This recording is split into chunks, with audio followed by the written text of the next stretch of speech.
dikarenakan ya beberapa kendala teknis, tapi segala puji bagi Allah kita bisa kembali bersua untuk belajar, mengaji, menambah ilmu kita. Hari ini kita masuk ke hari yang ke-20 dari bulan Ramadan. Kita sudah berada di penghujung bulan Ramadan. Karena kalau Ramadan dibagi 3, 10 pertama udah lewat, 10 kedua udah berlalu, dan kita akan masuk ke 10 yang terakhir. Di mana di 10 yang terakhir ini Allah Jalla Jalaluhu menjadikan banyak berkah di dalamnya. Bahkan Allah menjadikan satu malam yang lebih baik dari 1000 bulan. Itu adanya di 10 hari yang terakhir ini. Disebutkan dalam sebuah hadis dari Abu Hurairah radhiyallahu taala anhu bahwa yughfaru fihi illa liman aba. Ketika menyebutkan tentang keutamaan bulan Ramadan, Rasulullah SAW menyatakan diampuni orang-orang di dalamnya kecuali orang-orang yang enggan, orang-orang yang tidak mau diampuni dosanya. Subhanallah, apakah ada seorang yang beriman enggan diampuni dosa-dosanya? Maka ini mendorong murid-murid Abu Hurairah untuk bertanya, mengatakan kepadanya, qalu ya Abu Hurairah wa man ya'ba. Wahai Abu Hurairah, siapa yang enggan diampuni dosa-dosanya? Bukankah kita hamba yang berlumur dosa, yang penuh nista, harapan terbesar dalam kehidupan ini adalah ampunan Allah Jalla Jalaluhu. Maka tatkala orang-orang bertanya kepada Abu Hurairah, siapakah orang yang enggan itu? Kata Abu Hurairah, ya'ba an yastaghfirullah. Mereka adalah orang yang enggan untuk beristighfar kepada Allah. Subhanallah.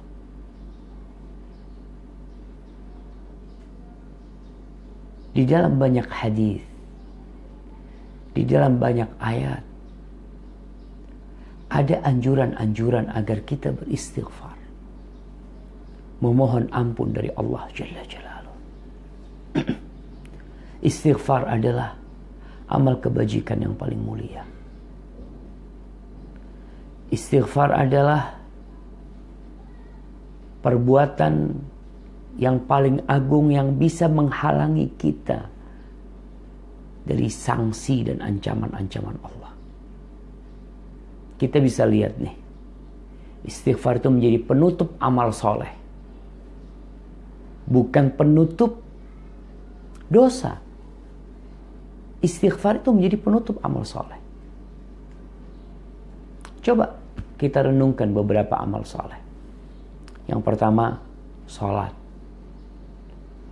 Kita menutup sholat kita dengan apa? Tatkala kita mengatakan Assalamualaikum warahmatullah, Assalamualaikum warahmatullah, kita tutup dengan apa? Astaghfirullah, astaghfirullah. Subhanallah. Taib. Ketika orang sholat malam, ditutup dengan apa akhir malam dia? Dengan istighfar. Allah mengatakan tentang hamba-hambanya yang menghuni surga. Apa sih kerjaan mereka ketika di dunia? Allah mengatakan wabil ashari hum yastaghfirun. Dan di waktu sahur mereka beristighfar. Bayangin tuh.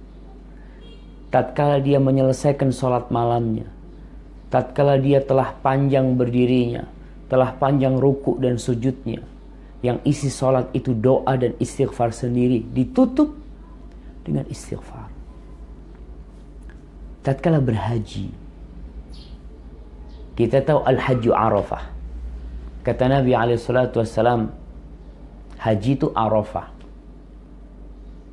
Allah mengampuni hamba-hambanya yang wukuf di padang Arafah, mengabulkan doa-doa mereka. Lalu Allah memperkenankan mereka untuk meninggalkan Arafah menuju Muzdalifah. Apa kata Allah? Thumma afidhu min haitsu afadhan nas wastaghfirullah.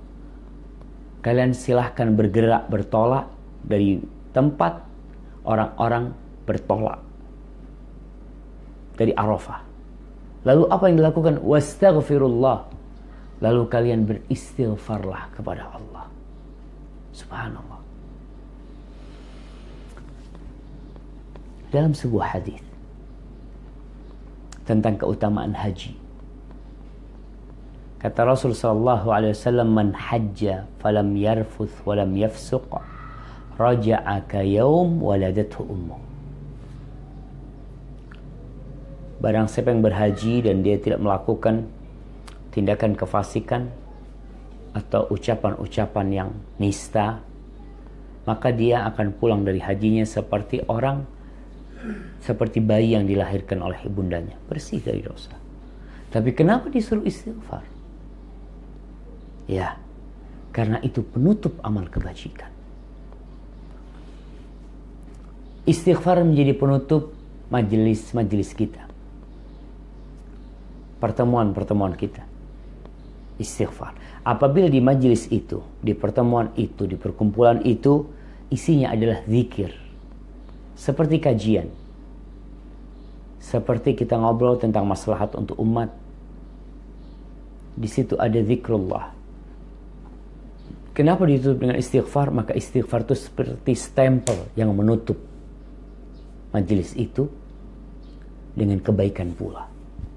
Tapi kalau ternyata duduknya kita, majelisnya kita itu, di situ ada omongan-omongan yang tidak pantas, ada ucapan-ucapan yang seharusnya tidak diucapkan, maka istighfar itu menjadi penghapus dosa-dosa.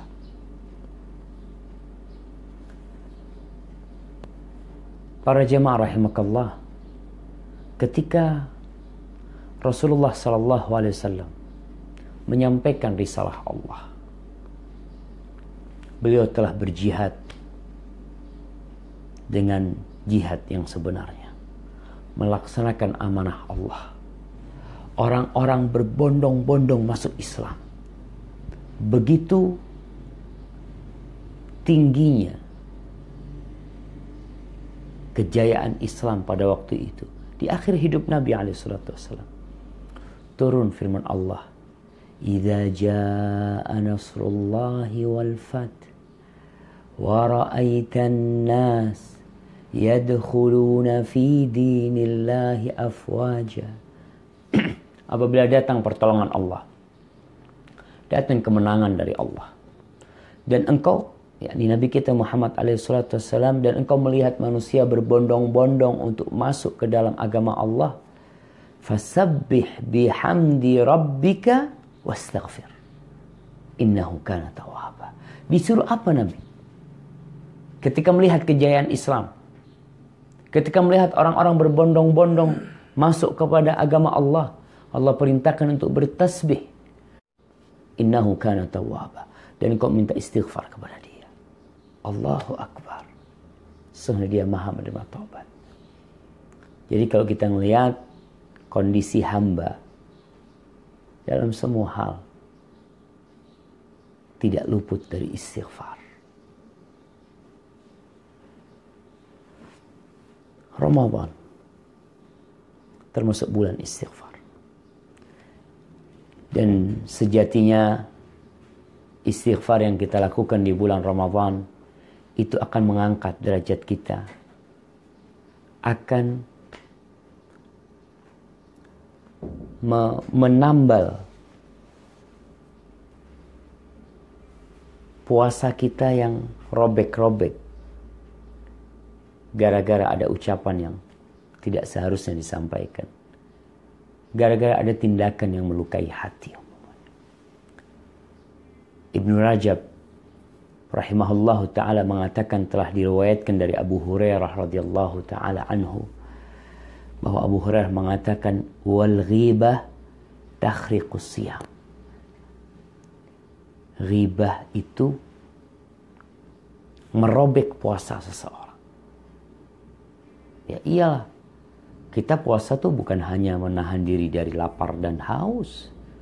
Puasa itu menahan diri dari melanggar aturan-aturan Allah Jalla Jalaluhu.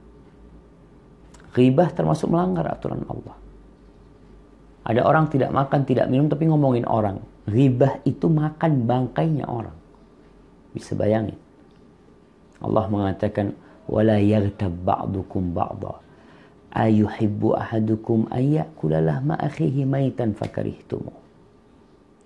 Jangan kalian itu satu sama lain saling menggibahi. Jangan. Apakah kalian mau makan bangkai saudara kalian? Maka ghibah itu termasuk yang merobek ibadah puasa. Wal istighfar yuraqqi'uhu. Dan istighfar itu yang menambalnya. Faman istata'a minkum ayyaji'a bi shaumin muraqqa'in falyaf'al.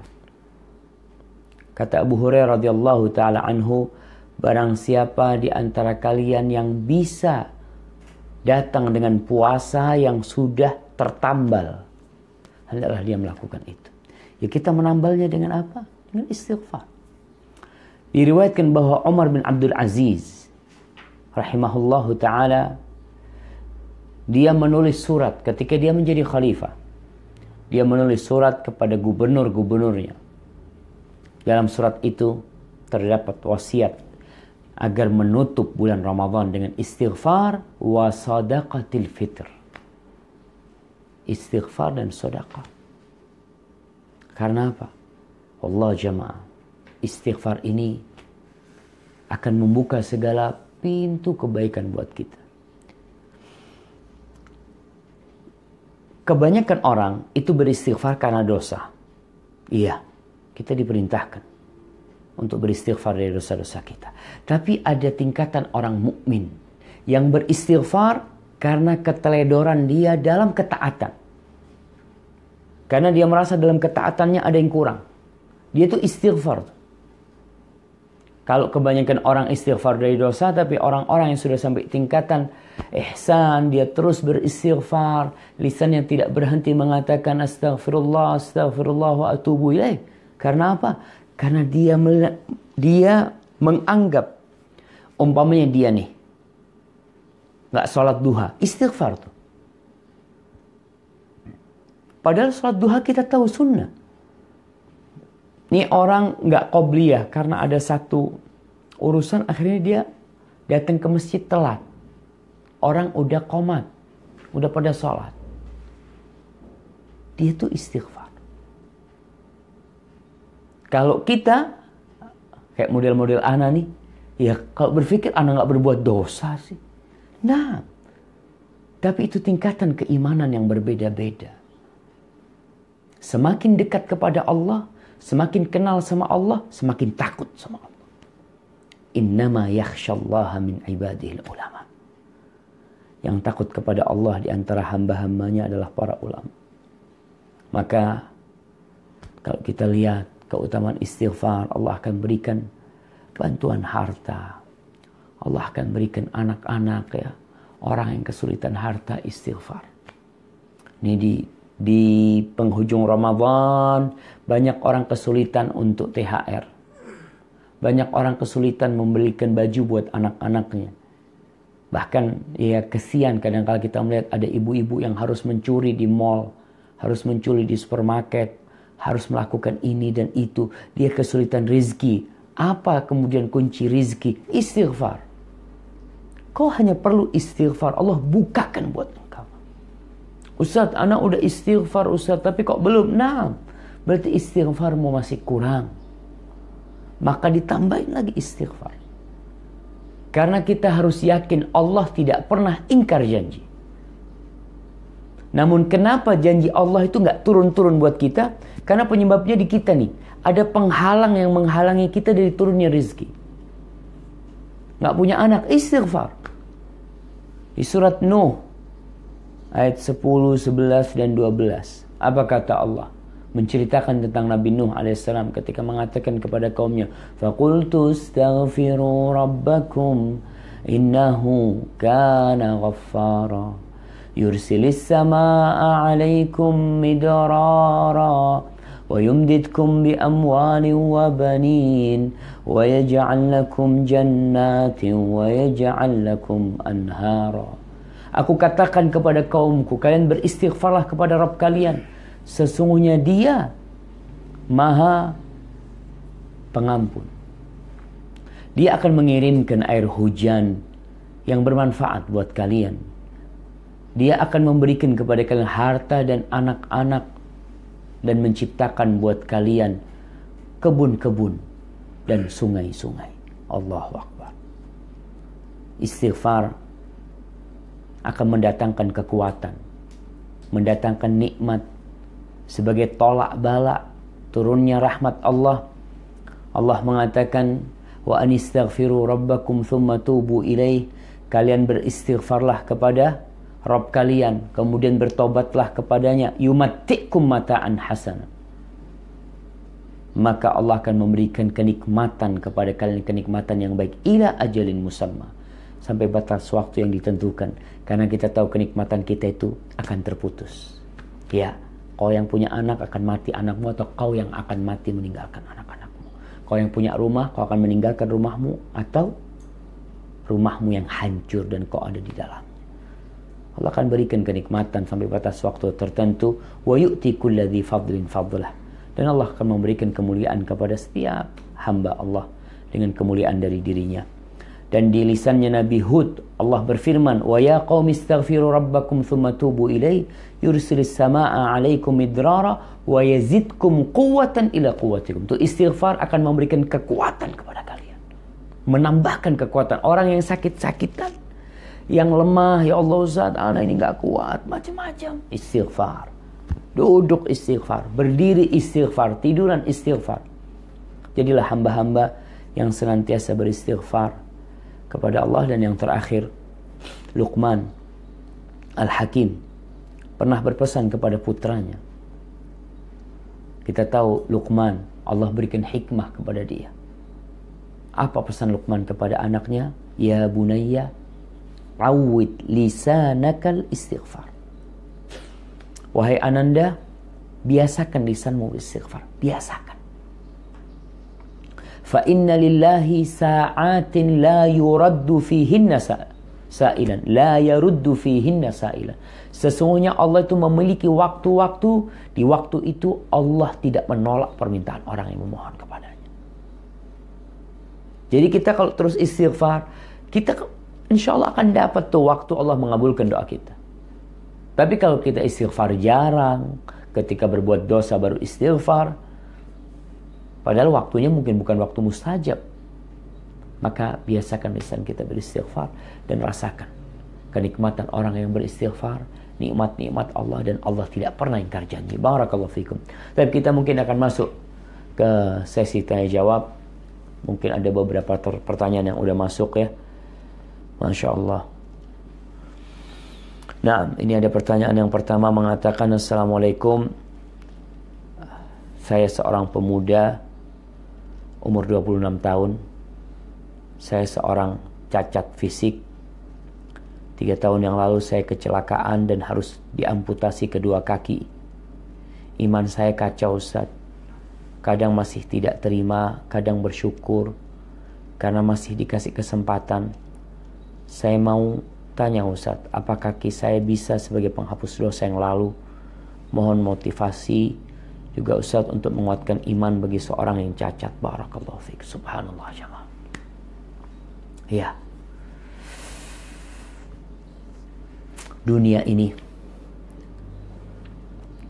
kenikmatannya akan berlalu. Kesulitannya akan berlalu. Maka bagi yang bertanya ini, ingatlah bahwa tatkala Allah memberikan musibah kepada seseorang, seperti memberikan musibah kepada engkau, akhirnya kau harus cacat seumur hidup, maka ketahuilah itu salah satu tanda cinta Allah kepada hambanya.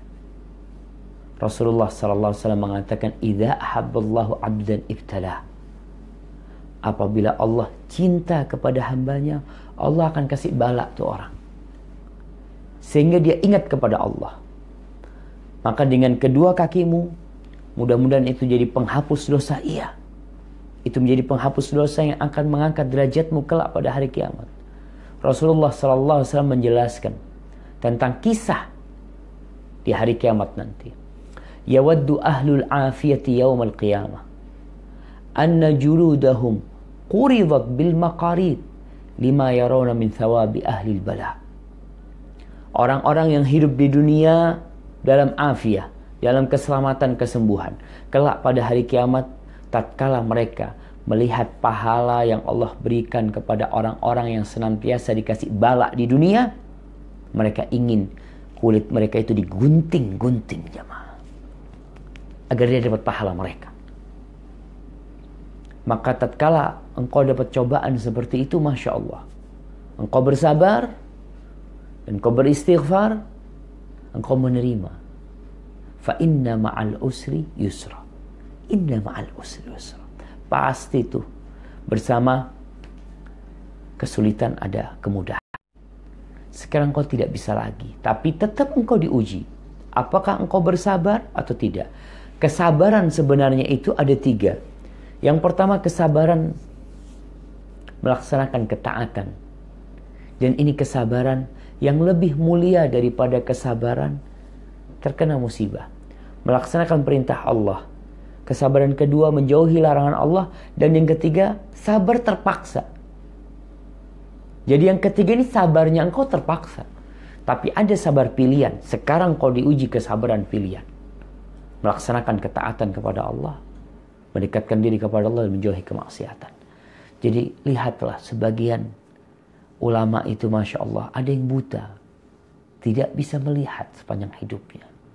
Dan kau alhamdulillah musibahmu cuma di kaki. Ada orang yang musibahnya di kaki dan di tangan dan di kepalanya. Yang cacat seumur hidup tidak bisa berbuat apa-apa, dia koma. Ada yang musibahnya lebih parah dari itu ketika musibahnya di agama. Ketika dia diuji dengan narkoba, tidak sholat, na'udzubillah, dengan musibah-musibah seperti itu. Maka kau bersyukur kepada Allah, di mana Allah tidak menjadikan musibahmu lebih berat dari itu. Kau bersyukur kepada Allah karena musibahmu tidak di agamamu, tidak di keimananmu.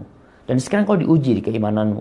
Dan yang ketiga, engkau masih bisa bersabar menghadapi musibah ini. Barakallahu fikum. Nah, Ustaz, istighfar itu dilafalkan atau boleh di dalam hati saja? Misalnya sambil tiduran, tapi beristighfar di dalam hati. Taib, hati kita ada amalan-amalan hati. Amalan-amalan hati itu rasa takut kepada Allah. Kemudian rasa cinta, harap, itu di hati. Adapun zikir yang berupa istighfar, itu di lisan diikuti dengan di hati. Jadi tatkala engkau tiduran, engkau beristighfar dengan lisanmu dan hati tentunya ikut. Karena pada hakikatnya lisan ini mighrafah. Lisan itu gayung yang menggayung dari dalam hati. Jadi ketika hatimu beristighfar, takut kepada Allah, maka lisanmu mengucapkan istighfar. Rasulullah sallallahu alaihi wasallam ketika beliau tidur malam, tidak pernah beliau bergerak pindah posisi kecuali lisan beliau penuh dengan zikrullah. Adapun hatinya jangan ditanya hati Nabi SAW. Jadi yang namanya zikir itu dari hati keluar di lisan. Zikir ini termasuk amalan lisan. Istighfar ini termasuk amalan lisan. Adapun amalan hati tadi rasa takut kepada Allah, rasa cinta kepada Allah. Maka kau istighfar sambil tiduran ya. Hatimu penuh rasa takut dan lisan mengatakan astaghfirullah, astaghfirullah, astaghfirullah. Barakallahu fikum. Nah. Assalamualaikum Tat, apa istighfar juga bisa mendatangkan jodoh? Masya Allah. Ini pertanyaan orang-orang yang jomblo. Nah, tadi kalau istighfar itu bisa mendatangkan anak, kira-kira anaknya datang dari rumahnya siapa? Datang anak gitu. Jadi dengan datangnya istri. Maka ketika kau beristighfar, Allah mengatakan wa yumditkum bi amwalin wa banin. Allah berikan tambahan kepada amwal, harta. Dan harta itu nggak harus banyak, jemaah. Tapi harta adalah yang bermanfaat buat kita. Kau punya uang 1 miliar, tapi nggak barokah. Larinya ke tempat yang tidak diridhoin Allah.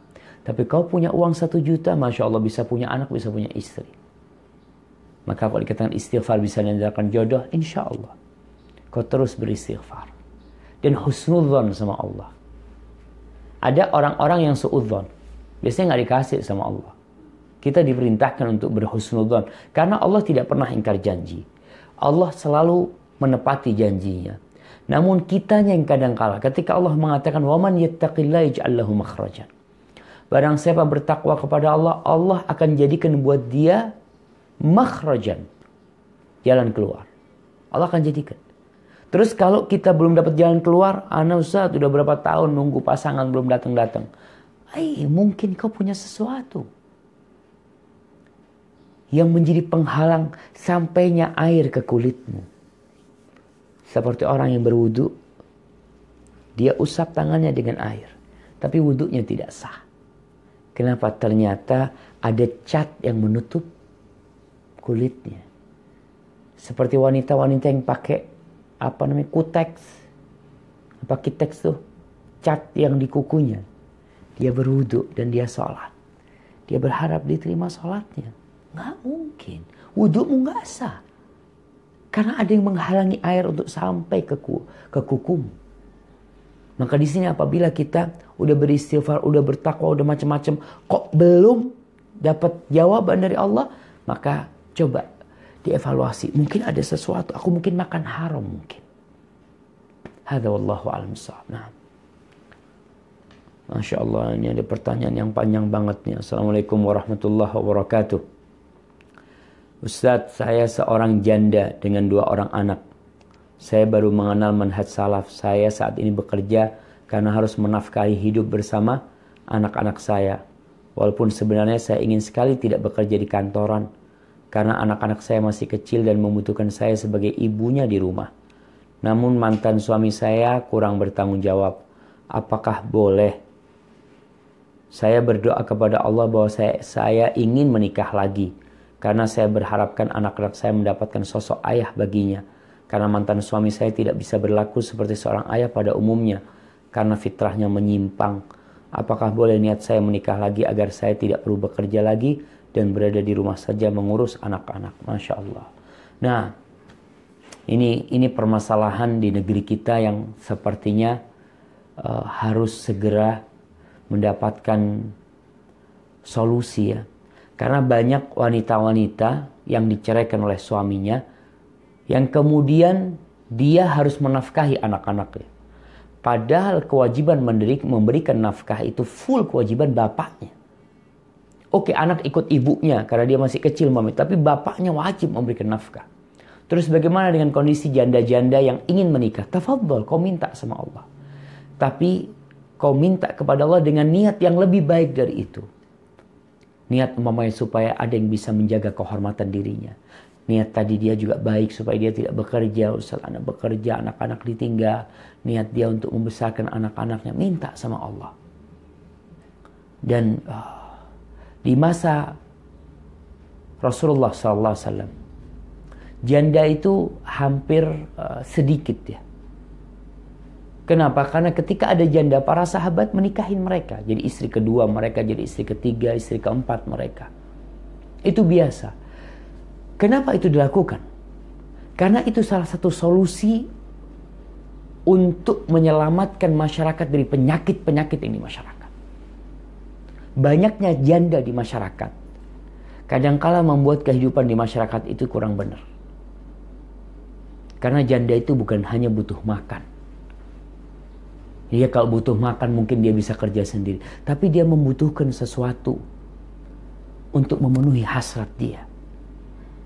Dengan adanya yang menikahi mereka, maka insya Allah makmurlah jemaah. Ingat kita nih hidup fid dunya hasanah wa fil akhirati hasanah. Jangan cuma mau senang di dunia. Kau mau senang di dunia, di akhirat nanti kau mendapatkan azab. Na'udzubillah min dzalik. Tapi kita memang, kata Allah Jalla Jawa, apa kata Allah? Bal tu'thiruna al-hayata ad-dunya. Kan lebih mengutamakan kehidupan dunia. Barakallahu fikum. Nah, bismillah Ustaz, boleh tidak ana membatasi komunikasi dengan kerabat yang suka merendahkan ana karena cadar yang ana gunakan?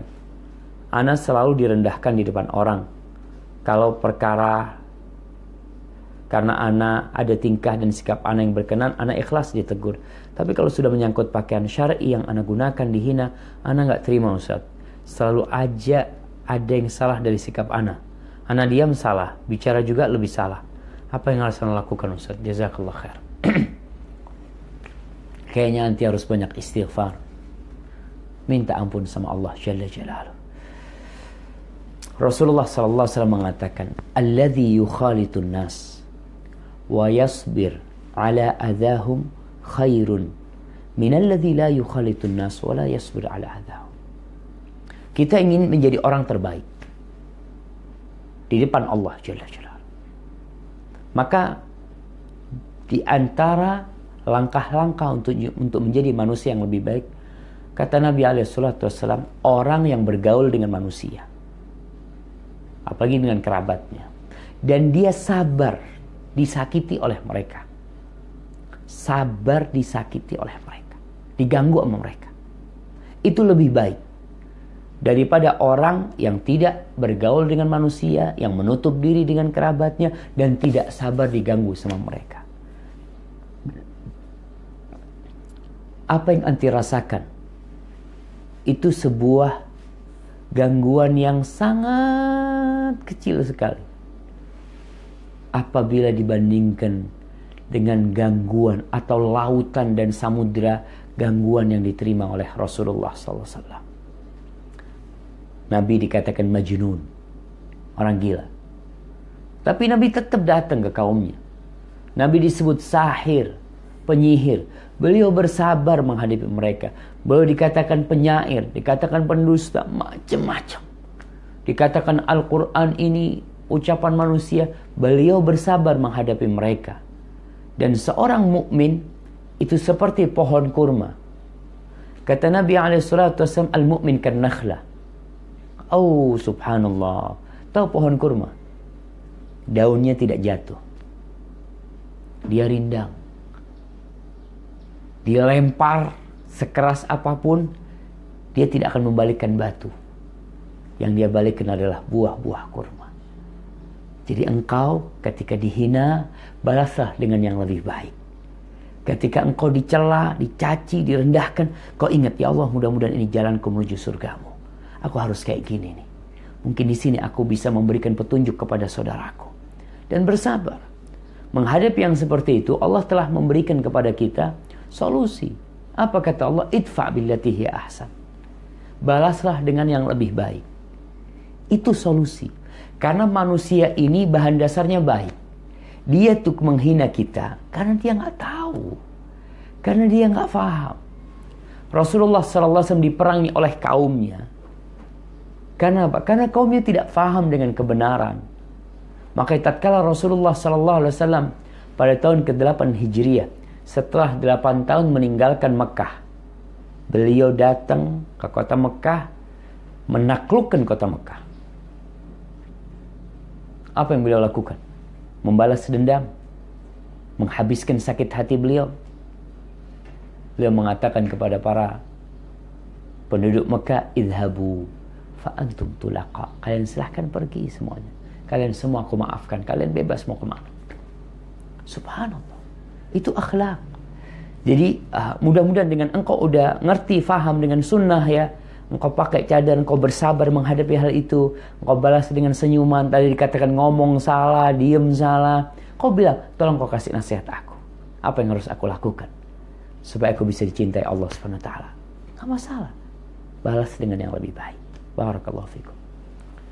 Nah, Assalamualaikum Ustaz. Waalaikumsalam. Saya mau tanya, bagaimana sebaiknya yang dilakukan sang istri agar suami tidak bersikap dingin terhadap istri? Suami saya orang yang tidak pandai berkata-kata dan tidak pandai mengungkapkan isi hati dan perasaannya. Terima kasih Ustaz. Subhanallah jamaah ya. Memang kalau kita perhatikan orang-orang yang hidup di sekitar kita, ada karakter-karakter yang macam-macam. Kita punya sohib yang jarang ngomong. Kita ada sohib yang Masya Allah, kalau sudah ngomong itu kayak keran yang gak bisa dimatikan. Ada yang model-model kayak gitu. Ada yang ember ya. Ada orang yang pemalu. Ada orang yang tertutup. Bagaimana kita menyikapi itu? Kita jangan maksa orang untuk jadi seperti kita. Nggak bisa kita paksa dia. Tapi kita menyikapi dia sebagai dia itu kayak gitu memang. Mungkin kita bisa memperbaiki dia. Nggak ada masalah. Tapi kita yang harus sadar. Artinya ada orang yang gampang, bahasanya itu ngambek ya. Ada masalah dikit ngambek, udah ini. Ya kita, oh berarti orang ini nggak boleh, nggak bisa diajak gurau. Kita yang harus tahu diri. Jangan kita ngomong sama dia, kok itu gurau kayak gini aja udah ngambek gitu. Ya memang orangnya dia kayak gitu. Maka kita yang harus paham. Orang yang cerdas adalah orang yang memposisikan dirinya sebagai dokter yang ngobatin orang-orang. Oh orang ini, kita lihat, oh orang ini sakit perut nih, ini obatnya. Tidak semua dipukul rata.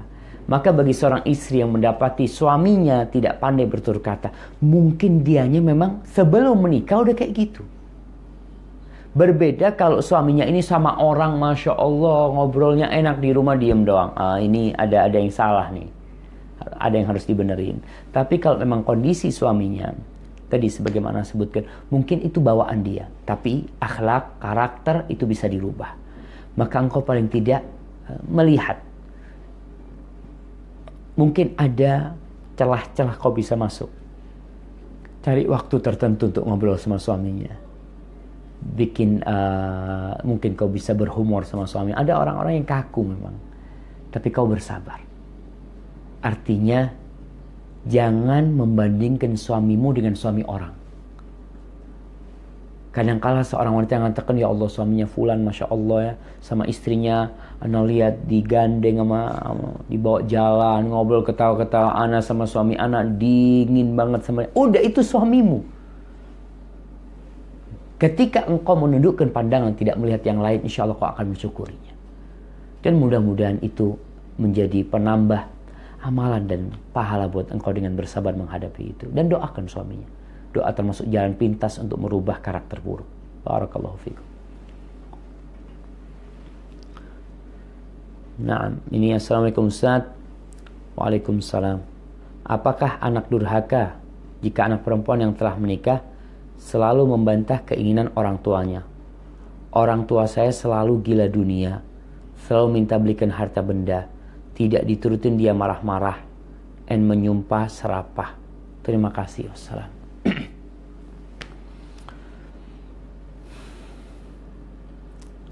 Allah berwasiat kepada kita agar kita berbuat baik kepada orang tua. Wasainal insana biwalidayhi ihsana.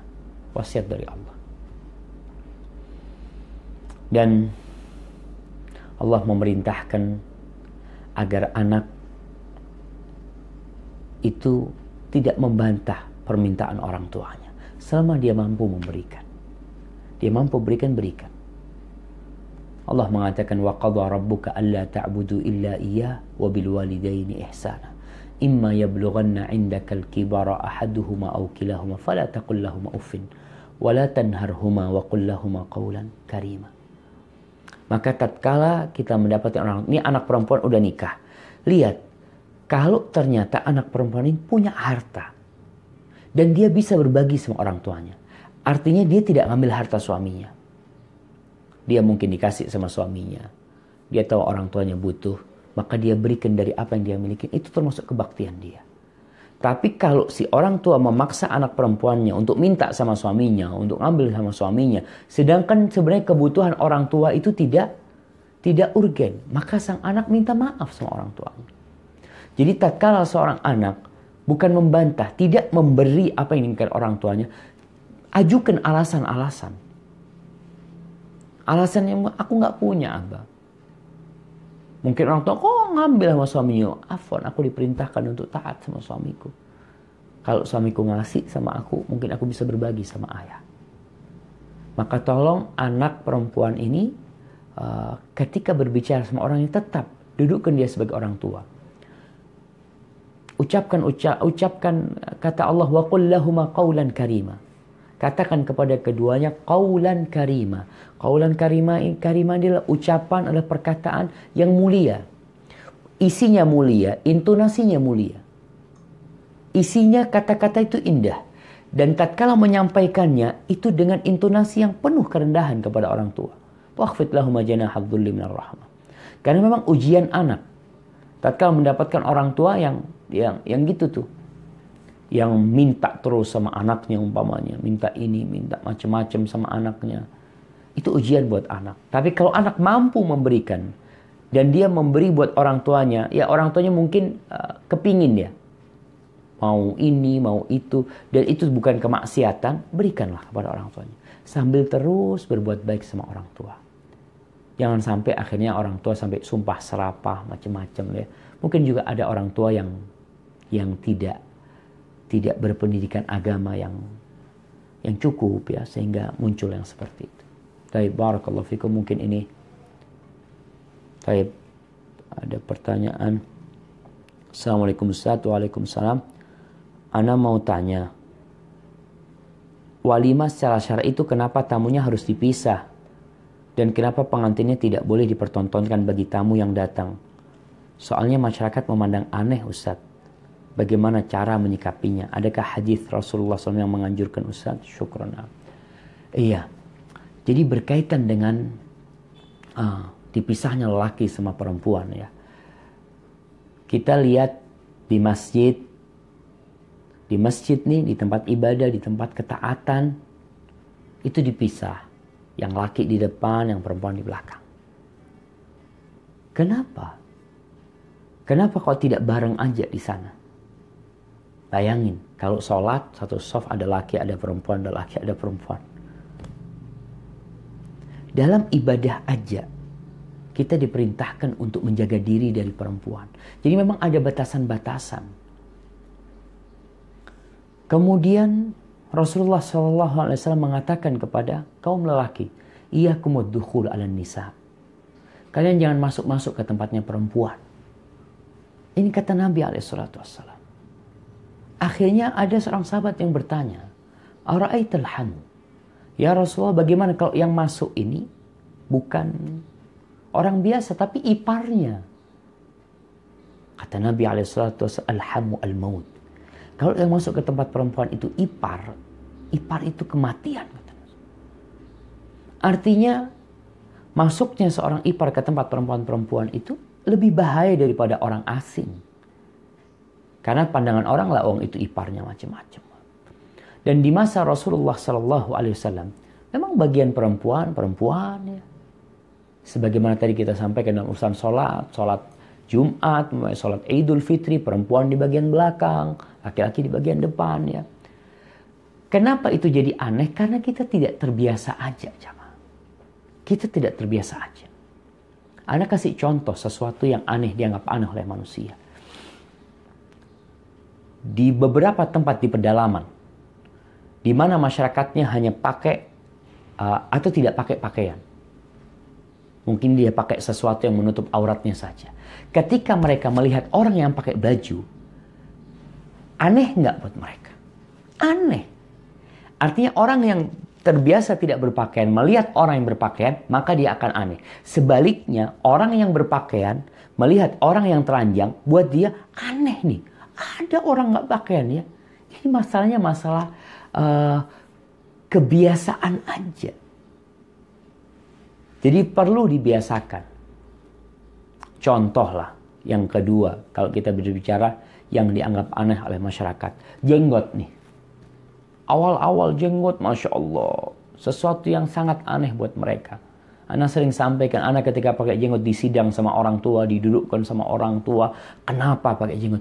Buat mereka aneh. Kenapa? Karena kebiasaan yang ada, anak-anak muda nggak ada yang pakai jenggot. Dipotong jenggotnya. Maka kalau dikatakan aneh di masyarakat, betul. Banyak hal-hal yang sebenarnya disyariatkan, tapi buat orang Islam sendiri aneh. Dan ini seperti yang Nabi sabdakan sallallahu alaihi wasallam, bada'al islamu ghariban wa sayaudu ghariban kama bada. Islam itu dimulai dengan keasingan, keanehan, dan akan kembali asing sebagaimana dulu bermula asing. Nabi sendirian berdakwah aneh buat orang-orang Mekah, diperangin ya. Beliau bahkan mau dibunuh gara-gara beliau mengajak kepada kebenaran. Aneh. Karena menyelisih tradisi. Maka hal yang seperti itu memang seperti itu. Kemudian bagaimana kok pengantin perempuan tidak dipertontonkan kepada tamu-tamu? Ya Allah. Emangnya pernikahan itu adalah tontonan? Artinya nih pengantin ditonton oleh orang satu kampung, nih cantiknya. Allah mengatakan wala tabarrajna tabarrujal jahiliyatil ula. Kalian itu jangan berhias seperti berhiasnya orang-orang jahiliyah yang perhiasannya itu ditampakkan ke orang-orang. Seorang istri berhias buat siapa? Buat suaminya. Jadi kalaupun ingin ditontonkan nggak apa-apa, yang laki sama yang laki, yang perempuan sama perempuan, supaya kenal ya. Ini lo menantu saya, tunjukkan nama yang perempuan-perempuan, tidak dipublish ya, tapi hanya untuk mereka perempuan-perempuan aja. Sekali lagi, ini aneh karena kita tidak terbiasa saja. Dengan berpendidikan, dengan ilmu bertambah, insya Allah keanehan itu akan berkurang. Orang semakin ngerti, ya Allah, ternyata ini Islam. Dan Allah mengatakan udkhulu fis silmi kafah. Kalian masuklah ke dalam Islam secara kafah ya. Hadza wallahu a'lam bissawab. Itu yang bisa kita kaji pada kesempatan kali ini. Kalau mungkin ada pertanyaan-pertanyaan belum bisa dijawab, mudah-mudahan pada kesempatan yang akan datang. Dan alhamdulillah Insan TV bisa live kembali ya. Setelah lama dari Jember ini nggak live, mudah-mudahan dijaga sama Allah Jalla Jalaluhu, bisa memberikan manfaat kepada umat manusia. Sampai berjumpa kembali. Semoga senantiasa dalam lindungan ilahi. Wassalamualaikum warahmatullahi wabarakatuh.